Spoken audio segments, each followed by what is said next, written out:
গত বুধবার রাতে পানিহাটি পৌরসভার অন্তর্গত 14 নম্বর ওয়ার্ডে 2 নম্বর দেশবন্ধু নগরে একটি মেয়ে সে একটি ছেলের সাথে ভালোবাসা হয় এবং বিয়েরও ঠিক হয়ে যায়। দুই বাড়ির অভিভাবকেরা এই বিয়েতে সম্মতিও জানায়। এই বিষয় নিয়ে বহিরাগত এবং কিছু মানুষ মিলিতভাবে সেই মেয়েটির বাড়িতে চড়াও হয়। মেয়েটি এবং মেয়েটির মাকে মারধর করে, তারপরে খড়দা থানায় অভিযোগ দায়ের হয়। এই বিষয় নিয়ে পানিহাটি বামফ্রন্ট এবং সহযোগী দলগুলোর উদ্যোগে পানিহাটি পৌর অঞ্চলে সাম্প্রদায়িক সম্প্রীতি, ঐক্য এবং এলাকায় শান্তি শৃঙ্খলা বজায় রাখার দাবি নিয়ে আজ মিছিল সংগঠিত হয়। এই মিছিল শুরু হয় ঈশ্বর চ্যাটার্জি রোড থেকে, শুরু হয়ে 1 নম্বর দেশবন্ধু নগর, 2 নম্বর দেশবন্ধু নগর, সোদপুর ব্রিজ, সোদপুর সরকারি আবাসন হয়ে এই মিছিল গিয়ে শেষ হয় সোদপুর স্টেশন চত্বরে। সেখানে সংক্ষিপ্ত সভা হয়। আজকের এই মিছিলে উপস্থিত ছিলেন কলতান দাশগুপ্ত, পিটিআইএম পশ্চিমবঙ্গ রাজ্য কমিটির অন্যতম সদস্য ঝন্টু মজুমদার, সিপিআইএম উত্তর 24 পরগনা জেলা কমিটির সম্পাদক মণ্ডলীর অন্যতম সদস্য। এছাড়াও উপস্থিত ছিলেন পানিহাটি বামফ্রন্টের অন্যতম নেতা দুলাল চক্রবর্তী, সিপিআইএম উত্তর 24 পরগনা জেলা কমিটির অন্যতম সদস্য অনির্বাণ ভট্টাচার্য, নীলমণি বিশ্বাস বিশিষ্ট আইনজীবী এবং সিপিআইএম 1 নম্বর এরিয়া কমিটির সম্পাদক দেবজ্যোতি চক্রবর্তী, ডিওয়াইএফআই উত্তর 24 পরগনা জেলা কমিটির সভাপতি এবং ফরওয়ার্ড ব্লক নেতা স্বপন দাস সহ সিপিআইএম এবং বামফ্রন্টের অন্যান্য সংগঠনের কর্মী সমর্থকরা এবং নেতৃত্বরা এই সম্প্রীতি রক্ষার দাবিতে এলাকার শান্তি শৃঙ্খলা বজায় রাখতে এই মিছিলে অংশগ্রহণ করেন। তো কয়েকদিন ধরেই আপনারা দেখেছেন এলাকায় খুবই অশান্তির পরিবেশ সৃষ্টি হয়েছে। পানিহাটির মানুষ সাধারণভাবে অতীতে যা সমস্যা ইত্যাদি ছিল সেগুলো থেকে তো কাটিয়ে ওঠার চেষ্টাই হচ্ছে, কিন্তু সেইটা করতে গিয়ে যদি এলাকায় নতুন করে অশান্তির সৃষ্টি হয়, এলাকার মানুষজন নিজে তার ইচ্ছে মতো থাকতে না পারেন, সংবিধান যা যা অধিকার মানুষজনকে দিয়েছে সেটা যদি তারা না পারেন, সংবিধান প্রদত্ত অধিকার যদি তাদের না থাকে, তাহলে সমস্যা হবেই। সেই সমস্যা যাতে না হয় তার জন্য আমরা মিছিল করছি, কারণ সংবিধান আমাকে নিজের পছন্দ মতো খাবার খাওয়ার, পোশাক পরার, নিজের পছন্দ মতো সঙ্গী নির্বাচন, নিজের পছন্দ মতো মত প্রকাশের অধিকার, এই সব আমাদেরকে সংবিধান দিয়েছে। সেইটা যারা কেড়ে নিতে চাইছে তাদের বিরুদ্ধে আজকে আমাদের প্রতিবাদ হয়েছে। গতকাল রাত্রিবেলায় 2 নম্বর ওয়ার্ডের কাউন্সিলর তার ভাগনা এবং ছেলেকে অ্যারেস্ট করা হয়েছে এবং গতকাল রাত্রিবেলা নান্টু ঘোষ প্রাক্তন বিধায়ক তার বাড়িতে বোমবাজি হয়েছে। কি বলবো? অ্যারেস্ট তো এরকম আমরা অনেক করতে দেখেছি। ইডি সিবিআই এর হাতে এর আগে আমরা প্রচুর অ্যারেস্ট দেখেছি, সরকার পাল্টানোর পর সিআইডির হাতেও অ্যারেস্ট দেখছি, কিন্তু তদন্ত শেষ হয়ে চার্জশিট হয়ে দোষীদেরকে শাস্তি দেওয়া সেটা ইডি সিবিআইকে আমরা দেখতে পাইনি, সিআইডিকেও এখনো অবধি দেখতে পাচ্ছি। আমরা তদন্ত শেষ হয়ে চার্জশিট দিয়ে দোষীদের শাস্তি যতক্ষণ না হচ্ছে ততক্ষণ বলতে পারছি না যে কাজ ভালো হচ্ছে।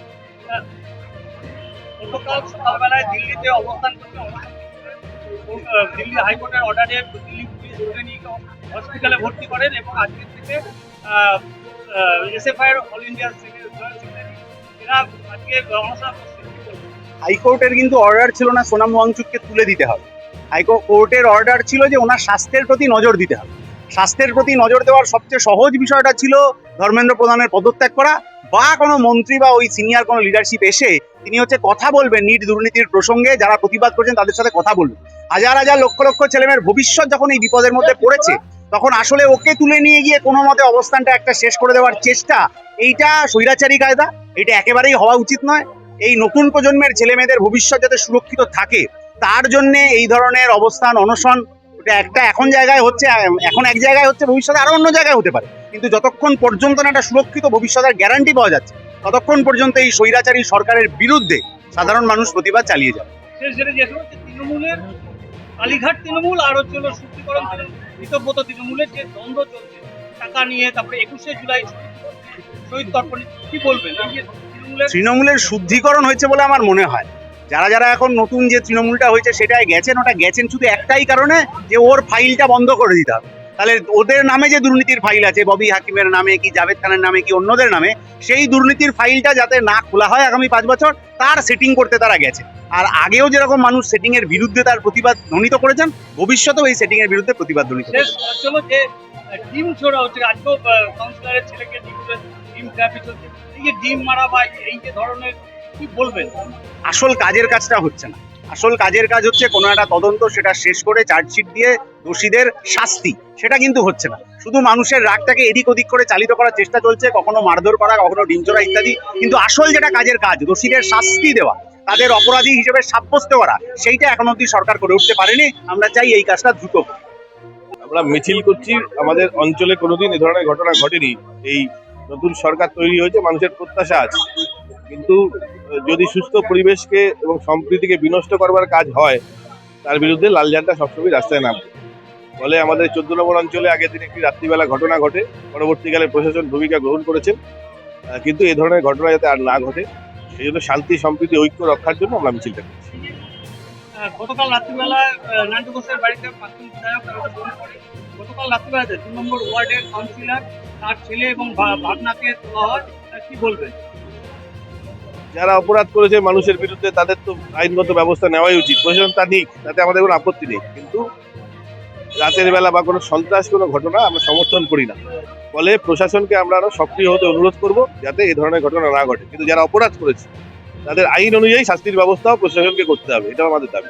কিন্তু দেখা যাচ্ছে বিভিন্ন জায়গায় তৃণমূল নেতাদেরকে ধরা হচ্ছে, ডিম ছোড়া হচ্ছে, আজকেও তারা স্বপন দাস কাউন্সিলর ছেলেকে ডিম ছোড়াতে কি বলবেন? আইন তো আইনের কোনো সভ্য সমাজে এগুলো হওয়া উচিত না, প্রশাসনের দায়িত্ব নিতে হবে থানার মধ্যে, থানার সামনে যাতে এই ধরনের কোনো ঘটনা না ঘটে। আইন অনুযায়ী ব্যবস্থা হবে, যে আদালত বলবে, কোর্টে কেস হচ্ছে, কিন্তু শাস্তি চাই সবার। এই যে শান্তি বিঘ্নিত হচ্ছে, বিভিন্নভাবে অশান্তি বা সাম্প্রদায়িক সম্প্রীতি রক্ষা, এই তো এই সরকার আসার পরে কি এই অঞ্চলে বেশি করে এটা দেখা গেল? আমি এক্ষুনি সেটা বলবার জায়গায় নেই, কেউই নেই, কারণ নতুন একটা সরকার হয়েছে সবে 2 মাস। ফলে মানুষ যাদের ভোট দিয়েছেন তাদের প্রতি মানুষের প্রত্যাশা আছে, তাদের দায়িত্ব হচ্ছে যাতে মানুষ সুস্থভাবে সমাজে বসবাস করতে পারেন, সেটা দেখা প্রশাসনের দায়িত্ব। ফলে সেটা তারা দেখবেন, আশা রাখেন।